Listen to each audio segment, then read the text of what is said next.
Tugiye kurebera hamwe uburyo umuntu yakoresha aka gakoresho apima umuriro, ku buryo wamenya neza umuriro ugiye gukoresha uko ungana, mbese ukanamenya n'ibikoresho bimwe na bimwe ko ari bizima, ubundi ukabikoresha wizeye yuko icyo gikoresho cyawe kimeze neza.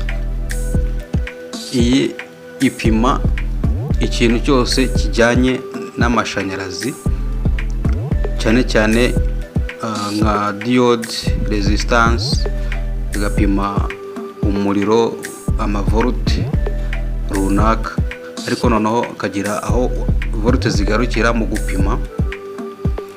Hano tugiye kurebera hamwe uburyo twamenya volte turi bukoreshe, cyangwa se tukamenya niba ibyo dupima ari bizima.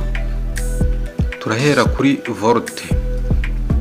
Iyo ukase iburyo ibumoso, iyo gakatishije ibumoso, mbese uba winjiye mu kuba wapima amavolte. Urabona kari agapima aho kari ni kuri volte. Noneho ubu ngubu tugiye kureba hano batiri dufite nimba zifite umuriro nk'uko twumva dushaka kuzikoresha. Iyo umaze kumenya neza nimba harimo umuriro, nibwo batiri umenya ngo ndayikoresha bimeze gutya, ndayishyira ku itara se, ndayishyira muri telefone, ahantu hatandukanye igatangira igakoreshwa.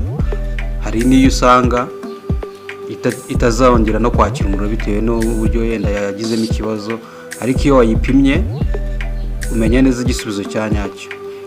Urabona izi batiri ni eshatu, ariko turimo turabona umuriro wa batiri ebyiri. Tugomba kumenya batiri ku yindi aho ikibazo kiri, tukamenya ngo ikibazo kiri ku yihe batiri, ko tubona umuriro udahagije kandi twari twiteze kubona wenda volte 11 zirenga. Ikibazo kiri kuri iyi batiri iri ku ruhande.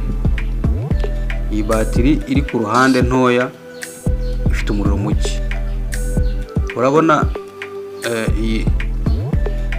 turebe, urabona iyi batiri iyi ngiyi iyo uyiguye imeze nka ijya muri radiyo, urabona ifite 4.6, iruzuye, ifite umuriro mwinshi cyane. Ziraba ari volte 4.6.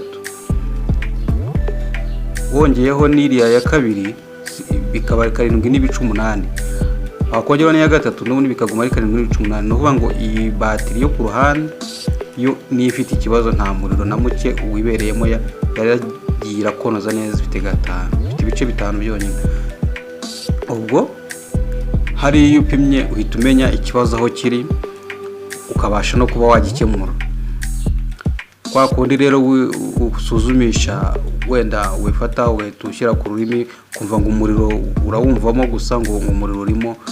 Biriya ntabwo ari ibipimo bya nyabyo, uretse ko nabyo hari aho bifasha, ariko igipimo cya nyacyo ni iki ngiki gipima volte, ukamenya ingano ya volte ufite muri batiri zawe. Hanyuma ahangaha ni ahantu hibanze cyane ho kuba warebera umuriro mukeya. Hano hapimira umuriro utarengeje volte 200 no munsi yazo, ukamenya ingano y'umuriro wawe. Noneho reka turebere hamwe ibijyanye n'amadiyode n'amatransistor, no kumenya nimba urutsinga ari ruzima rutaracitse.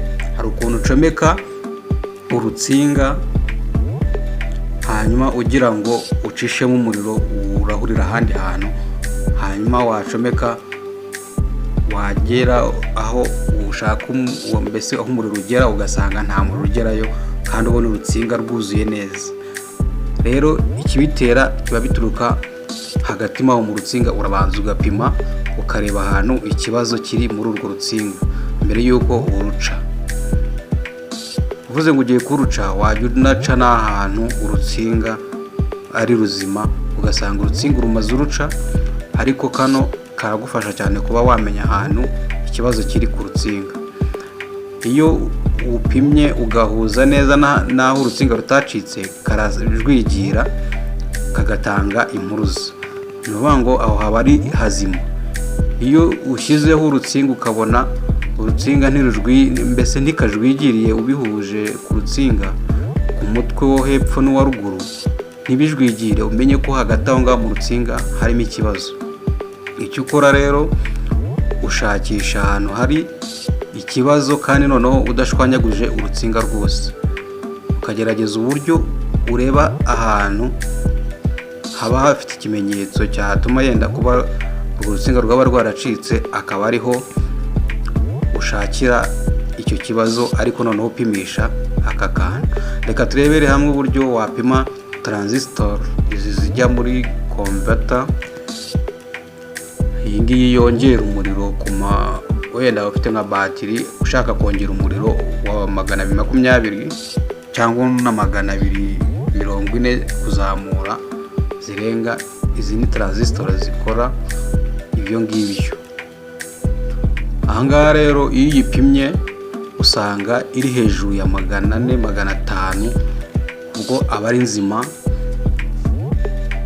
Iyo iri kuri 500 kuzamura, mbese imibare yayo ibigaragaza yuko ari nzima iyo transistor. Iyo transistor ari nzima uhita uyibika ahantu h'inzima uzibika, kugira ngo utazayitiranya igihe runaka wabonye uko uyikoresha ukaba washyiramo itariyo, ibyo wari ugiye gukora bikanga. Urabona iyi ngiyi rwose ni nzima, umuntu yayibika ahantu hizewe ku buryo igihe cyose yishakiye yayifata atagiye kongera kwirirwa apima, akaba yayikoresha, kuko hano biragaragara yuko ari nzima. Ubundi ikintu wizeye ko ari kizima cyose ukibika ahantu uzi yuko bitavangavanze, kugira ngo n'uwo wagihereza agende yizeye yuko ari ikintu kizima. Ibi birareba n'abantu b'abacuruzi, kuko umucuruzi ucuruza ibyuma nk'ibi ngibi atabanje kumenya ko ibintu atari bizima, hari ubwo uwagurishije amugurisha ibitameze neza, ugasanga barahora mu nzira bagaruka bakuzanira ibikoresho byawe kubera ko utamenye neza ko ibyo bikoresho ari bizima. Ariko iyo wagipimye ibintu ufite ukabishyira ahantu hazima, umuntu wese umwubakira icyizere, ukuganye n'ubundi aravuga ati ahantu makuru ibizima, akaba yizeye neza yuko nta kibazo kiba gihari. Aho tumaze kumenya neza uko byifashe, uhita uyifunga gutyo.